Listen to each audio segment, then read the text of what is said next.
공탁금 불수리 이의 신청도 기각. 정부 항고하겠다. 이후 에디터. 일제 강제동원 피해자의 의사를 묵살한 채 제3자 변제를 통해 징용 배상 문제를 조기에 매듭 지으려던 윤석열 정부의 집요한 시도에 법원이 본격적으로 제동을 걸고 나섰다. 전주지방법원 민사 12단독 강동극 판사는 15일 행정안전부 산하 일제강제동원 피해자지원재단이 법원 공탁관의 공탁불수리 결정에 불복해낸 이의 신청을 기각했다. 사건의 신청인은 재단이고 채무자는 일본 피고 기업, 채권자는 고 박해옥 할머니의 자녀 2명이다. 현재 같은 성격의 이의 신청 수용 여부에 대한 재판부의 심리가 전주지법과 광주지법, 수원지법, 평택지원과 안산지원 등에서 진행 중이다. 이날 강 판사의 기각 결정은 그 첫 사례인 만큼 앞으로 다른 이의 신청 사건에 상당한 영향을 미칠 것으로 보인다. 윤 정부는 3월 6일 일본 전범 기업들의 불법 행위에 대한 2018년 10월 한국 대법원의 손해배상 판결을 부정한 제3자 변제안을 일방적으로 발표했다.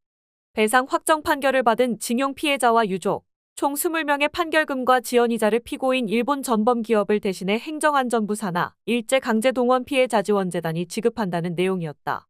이 중 11명은 수용했다. 그러나 양금덕 할머니와 이춘식 할아버지 등 생존 피해자 2명과 박해옥 할머니와 정창의 할아버지 등 사망한 피해자 유족 7명은 일본 기업의 배상 참여 등을 요구하며 수용을 거부했다. 이에 윤 정부는 이들의 손해배상 위자료 채권을 소멸시키려고 지난달 3일 기습적으로 판결금의 법원 공탁을 시도했으나 모두 법원 공탁관의 불수리 결정이 나자 다시 법원에 이의 신청을 한 것이다. 전주지법은 이마저도 물리친 것으로 윤 대통령은 타격을 입게 됐다.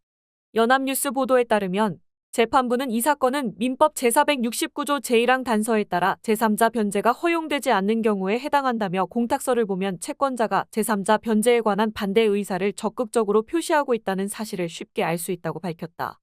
민법 제469조 제1항 단서를 보면 채무 변제와 관련해 당사자가 거부 의사를 표시하면 제3자가 변제를 할 수 없다라고 규정돼 있다. 또한 재판부는 재단은 이 사건과 이해관계가 전혀 없으니 재단과 박 할머니 유족 사이의 의견이 충돌할 경우 피해자 측 의사를 우선해야 한다고 지적했다.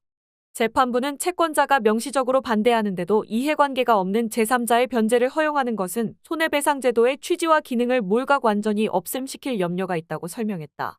재판부는 이 사건에서 채무자가 배상해야 할 손해는 정신적 고통으로 인한 위자료라며 채무자에게 제재를 부과함과 동시에 채권자를 보호할 필요성이 현저히 큰 사안이라고 강조했다.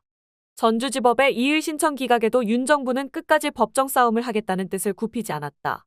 외교부 당국자는 16일 강제징용 해법 취지에 따라 피해자의 원활한 피해 회복을 위해서 최선을 다하고 있다며 항고 등 법적 절차를 통해 법원의 올바른 판단을 계속 구해 나갈 예정이라고 말했다.